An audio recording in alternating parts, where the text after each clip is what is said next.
Good afternoon. Today we're going to talk about Unit 2, and its focus is the American Dream and Race. And we're reading the book Between the World and Me, and the American Dream and Race is just one of many themes in this book. And some of our other topics are also going to be pulled from this text as well.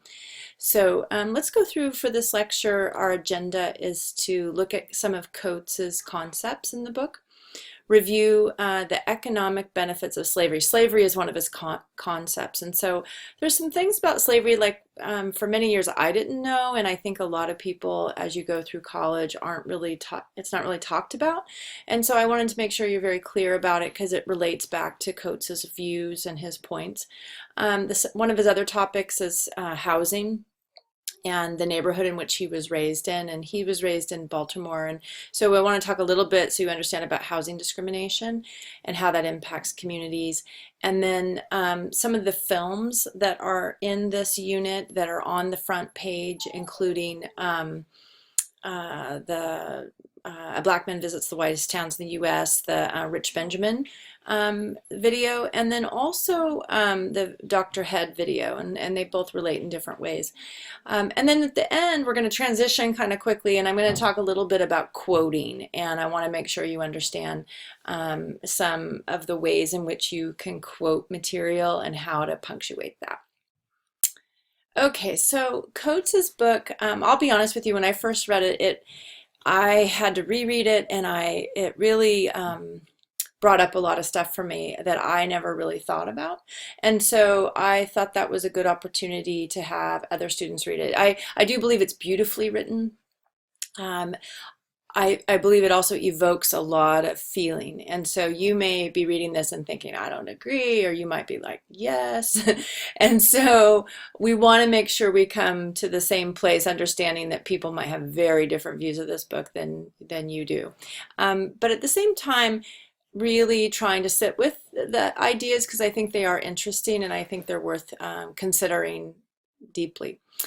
So some of his ideas. How is the American dream and the dreamers mentioned? That's what you want to, and how is that connected? And because normally we think about the American dream as this positive thing, or maybe a little unrealistic. We talk about immigrants and things, but the idea, he uses the dream and dreamers in a very kind of negative way. And it doesn't necessarily, it focuses on white people or people European origin who sort of colonized the country, but it's not just white people. I mean, you'll see later that there are African Americans and other people who behave as what he would call dreamer dreamers, and he characterizes them in a way. So when you read sections that have that, you want to make sure you highlight it and you really think hard about some of the symbols and references he uses to talk about that group. And so how does the Coates's idea of the dream connect to slavery? Well, one of the things is he feels as if we've lost our connection. We talk about it in general terms. We think it's kind of a bad thing that's happened, but we don't want to really own it too much. We've never given formal apologies and reparations in the U.S. government like other places have. We have there's just been some difficulty.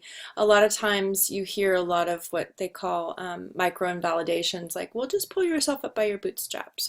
And this can come from Black people or from white people or people of other races who've worked hard. And they'll say, well, if you work hard enough, you can rise above. And what Coates wants to get at is this idea that slavery brought with it this horrible thing to these individuals for 400 years. And we're only 250 years plus Jim Crow and all of that. We're only about 50 years out of complete legal no discrimination. And so what can we really expect at this point based on where we're at, and what should we be doing? So And so in talking to students about slavery, I think it's important to really look at it. And so I've put in here some things for us to look at. And then he looks at the black body in particular, and why is it susceptible to destruction, and how do we look at it? And he's talking in a more abstract term here in some ways, but also personally. You know, when his son goes out, he worries, and he dedicates this book to his son, and he feels like he has to have sort of the talk that people will assume you are older, more dangerous, or threatening because of your skin color before they even know you, and that's serious, and a tragedy at the same time. So one thing I suggest that you do before we get into this is to sit and write down everything you know or remember learning about slavery, and really consider, like, what did you know? What did you look at?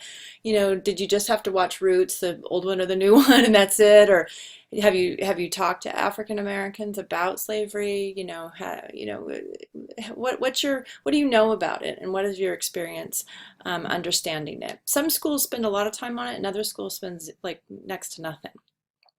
Throughout this lecture, just so you know, if you look at the slides outside of the lecture, there's going to be notes in certain, like if I make points and you're like, well, how do you know that? There's going to be links in the notes section that you can look up.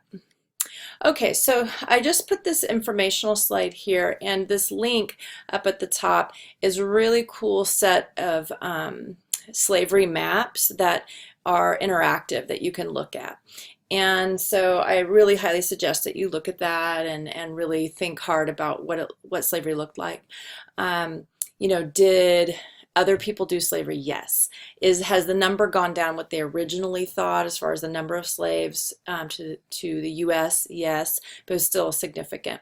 There was 388,000 now is the number that they believe that were kidnapped, Africans who were kidnapped and shipped to North America, but 12.5 million to the entire New World. So South America, parts of South America, look at the Caribbean and other places. At the end of the Civil War, there was 4 million slaves. And so, you know, obviously through procreation, rape, and other things, more African Americans were born into slavery. And now there's 42 million African Americans in the United States. This is a part that I didn't really know about, and it made me think hard about Coates's book. So basically, the economic aspects of slavery were giant for our country. It's free labor for 250 to 300 years. And just this is a small list of the many institutions that were built on the money from slavery and that grew wealth in this country and established the foundation of this country, including the colleges, which have brought up some protests recently regarding namings of buildings and things like that. And so what should we do knowing that we've created this wealth based on slavery? And that's the labor that comes from slavery, that's the selling of slaves, and that's the work that is done for free. The next issue that he raises is the issue of housing. And throughout the United States, there was intense housing discrimination. Even men in the military, African American men in the military, they would get stationed somewhere and couldn't find housing in their location, even though they're serving their country. And this continued legally until 1968, although it's continued in other ways where they would just say, oh no, I'm sorry, we have no properties, you know. Up through even just recently in the early 90s, there was big cases regarding housing discrimination, and they still keep coming up occasionally. You still hear about them in the news. Sometimes they're called redlining, and that's when they will have an area that they have determined is that where they want to have African Americans, if they come to their area, go. And if you look at the history of Watts and other communities like that, that came from redlining, the idea that you try to keep African Americans only in one community. And this connects to what Coates is talking about, because he has this issue with, like, when I was a kid, I watched the TV and I'd see this whole other life that didn't look like my life in Baltimore, and I was like, how is that happening? How is that real? And part of that was the housing options available to him.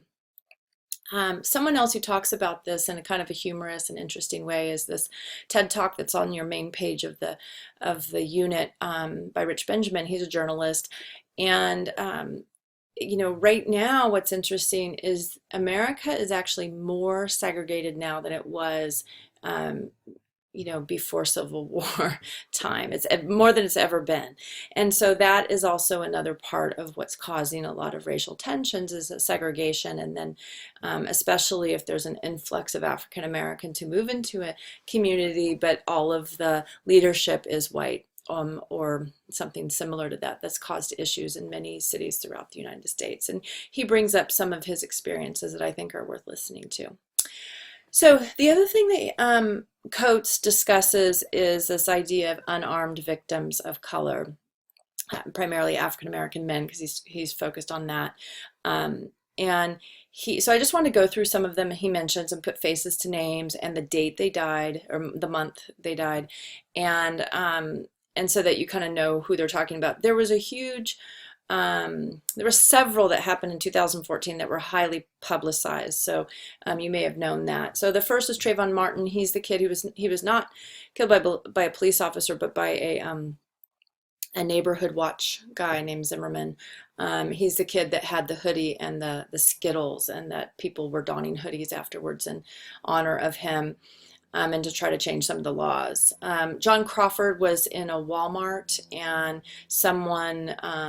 and we're going to talk about this issue a lot, when a bystander calls and gives false information or exaggerated information, and said that he was walking around with a gun, pointing it at people in Walmart. And actually, he had found a toy gun that he was thinking of purchasing in Walmart, and he was on his phone, and the video shows him walking with it, and the cops came in thinking they had an active shooter case and shot him in the Walmart. Tamir Rice, he is a 12-year-old from Ohio, and was killed in a park playing with a toy gun as well. Same thing when they had someone call in. The caller on that one, though, said it's probably a toy, but the person who relayed to the dispatch did not tell the officers that it was a younger boy and or that it was a toy gun. And they shot within 3 seconds of arriving on the scene. Next is Eric Garner. You probably have heard of him. He was the one who was selling cigarettes in Long Island area and illegally. But on that day, he was breaking up a fight, and police officers arrived and were kind of wanting to talk to him. They used a chokehold on him, and he had some other existing medical issues. And he kept saying, "I can't breathe." That's sort of the mantra that came out of that terrible experience. And he basically died of complications from the arrest. Michael Brown, this case is the Ferguson case. This also happened just the next month later. He had been in a convenience store and had held it up, although it's not 100% clear because it was in the grand jury testimony whether or not the police officer fully knew this was the same person. But anyway, he and his friend were walking down the street, and the police officer approached them and asked them to come over, and they didn't, and they were walking away. And there's a lot of different views about what happened after that. But basically, he was shot, and it was unarmed. And killed.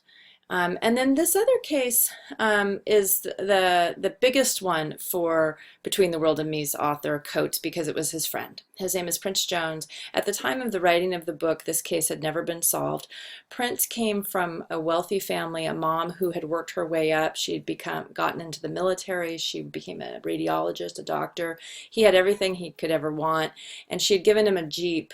And he was driving in this Jeep and went through a district in Maryland that's you'll read about in the book, that's known for a lot of problems with that particular police department and racial profiling issues. Anyway, he was a cop, an off-duty cop, followed him through 2 jurisdictions, and said that he looked like someone that they had been looking for, even though he really didn't fit the description. And he was shot and killed unarmed, and he was in this car, and in the Jeep, which they thought was stolen because they assumed it was in his mom's name. And And so this was sort of the impetus to write the book when he about, when this thing happened with Prince Jones. And you'll see in the book where the author goes and talks to Prince Jones, her mother named Mabel, and it's a really exceptional conversation. So I just want to put names to faces here so you can kind of see one of these issues. And so when we're thinking about the American dream and dreamers, how, if someone does all the right things like Prince